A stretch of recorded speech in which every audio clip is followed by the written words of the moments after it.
ये क्रोशे की डिज़ाइन बनाने के लिए मैं सिल्क थ्रेड यूज़ कर रही हूँ और क्रोशे का स्टील हुक है 0.95 mm। इसमें हमें बेस लाइन बनाने की ज़रूरत नहीं है।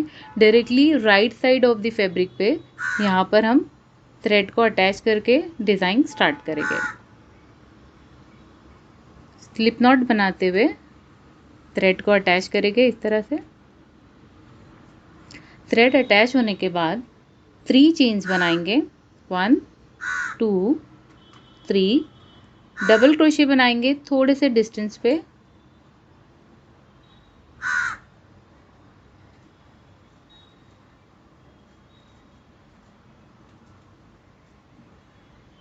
इस तरह से डबल क्रोशे बनाने के बाद ये जो गैप है जहाँ पर हमने ये डबल क्रोशे बनाया, इसी के साथ में और डबल क्रोशे बनाएंगे। टोटल हमें ये गैप में 3 डबल क्रोशे बनाने हैं।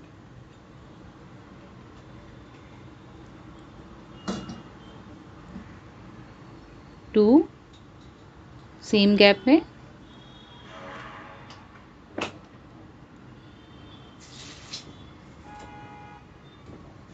Third double crochet. अब 3 डबल क्रोशे बनाने के बाद चेन 3 पिकॉट बनाएंगे, 1 2 3। 3 चेन्स बनाएंगे और यहाँ पर इसके बेस में इस तरह से जाना है। ये स्टिचेस है जो बेस में, ये 2 लूप्स में से हुक इंसर्ट करते हुए यहाँ पर हम बनाएंगे सिंगल क्रोशे। तो ये हमारा कंप्लीट हो गया ये पिकॉट।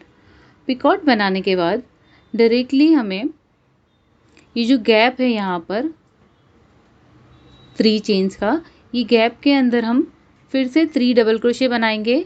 ये 3 डबल क्रोशे के ऊपर से हुक गुजारते हुए इस तरह से 1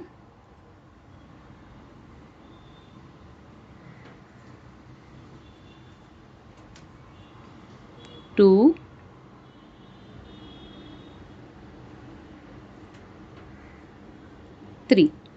3 डबल क्रोशे बनाने के बाद जहाँ तक ये स्टिच हमारा जाता है वहाँ पर इसे फैब्रिक में सिंगल क्रोशे बनाते हुए अटैच कर देंगे। तो यही डिज़ाइन मैं कंटिन्यू करूँगी, बस हमें डिस्टेंस सेम रखते हुए जाना है ये बनाने के लिए। चेन 3 डबल क्रोशे बनाने का डिस्टेंस यहाँ पर देख सकते हैं 1 फिंगर है ऑलमोस्ट, तो वैसे ही रखें, इक्वल रखने की ट्राई करें डिस्टेंस को। सेम रिपीट कर रही हूँ मैं डिज़ाइन, आपको भी इसी तरह सेम रिपीट करते हुए बनाते जाना है।